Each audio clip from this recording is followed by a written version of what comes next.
adding and subtracting fractions. When we are adding and subtracting fractions, they must have a common denominator. In this example, both fractions have a denominator of 7, so therefore we can add straight away. 2 sevenths plus 3 sevenths are 5 sevenths. You do not add the denominators, you only add the numerators. What you are saying is, if you can imagine that we had a cake which has been cut into 7 pieces, we are saying that if we have 2 of those pieces and then someone gives us another 3 of those pieces, how many pieces do we have all together? So the denominator does not add. We had 2 sevenths, we add another 3 sevenths on, we now have 5 sevenths in total. In this example, the denominators are not the same. So what we're saying is, imagine that we had this rectangle and this one's been cut into 6 pieces. We have 1 of those pieces. In the bottom rectangle, it has been cut into 12 pieces. Now this time we have 5 of those pieces. But as you can see, the size of a piece in the bottom rectangle, which is a 12th, is not the same size as a piece in the top rectangle, which is a 6th. So how do we add those together? Well, if we divide this rectangle at the top into 12ths, we see that 1/6 is the same thing as 2/12. So 1/6 has now become 2/12. That now shows us that we have 2/12 in the top rectangle, 5/12 in the bottom rectangle, so altogether that is 7/12. Mathematically speaking, what we're doing is getting a common denominator. Now the common denominator should be the lowest common multiple of the 2 existing denominators. The lowest common multiple of 6 and 12 is 12. If we consider the first fraction, in order to change 6 into 12, I multiplied by 2, so I do the same on the top. So it becomes 2/12, as you saw in the diagram. The second fraction is already out of 12, so essentially I'm timesing it by 1, so it stays as a 5 on the top. We then add our numerators together to get a final answer of 7/12. In this question, it isn't quite as easy to find the common denominator. We cannot easily change a rectangle which has been made into 7ths into one which has been made into 8ths. Again, we look for the lowest common multiple of these two numbers, and this time the lowest common multiple of 8 and 7 is 56, which we get by doing 8 times 7. So what I have done here is I have multiplied 8 by 7. So I have to do that to that whole fraction to keep the size of it the same. So that's going to become 35/56. In this one, I've multiplied by 8. So again, I do the same thing to that whole fraction. So that now becomes 24/56. My final step is to add those together. That then gives me 59/56. 56 goes into 59 one full time with a remainder of 3. 3/56 does not simplify, so that is our final answer. In this example, we don't need to multiply 9 and 12. to find the lowest common multiple.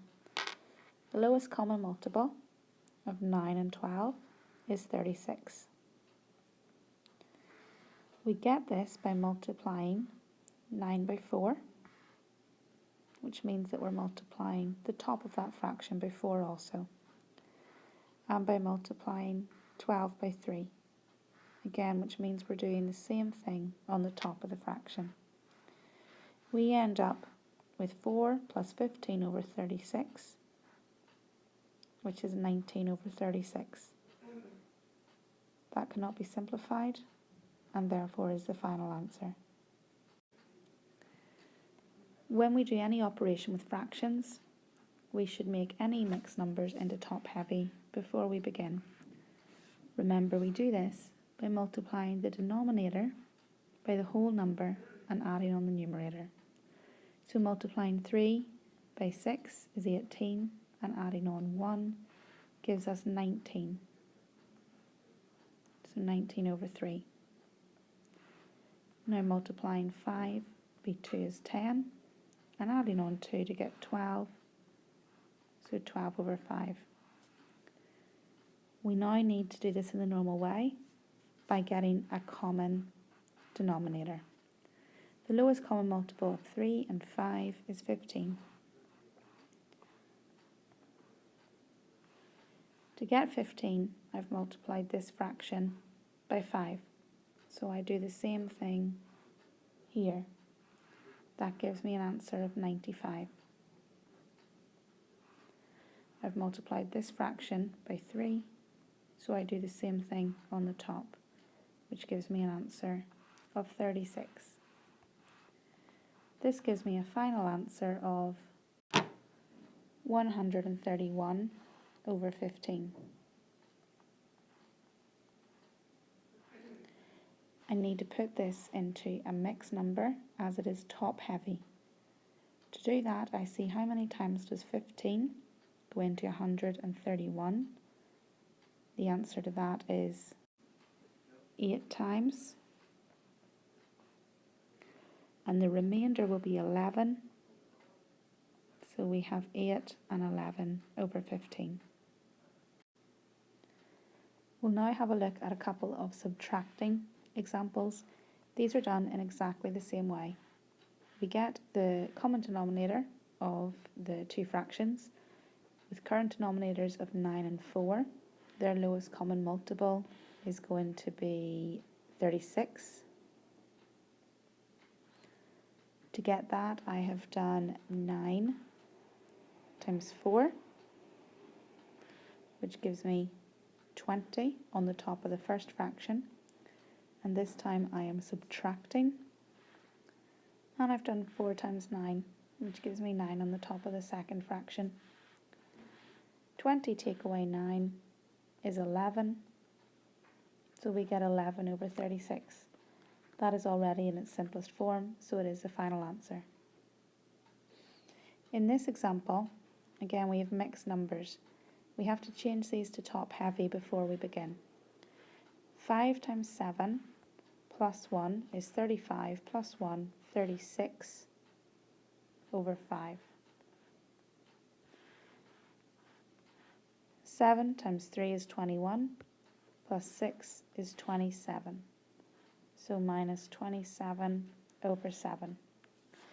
Lowest common multiple here of 5 and 7 will be 35. And to do that, I have multiplied the first fraction by 7 and the second fraction by 5. On the top, doing 36 times 7 gives me 252. And then I'm taking away 27 times 5, which is 135.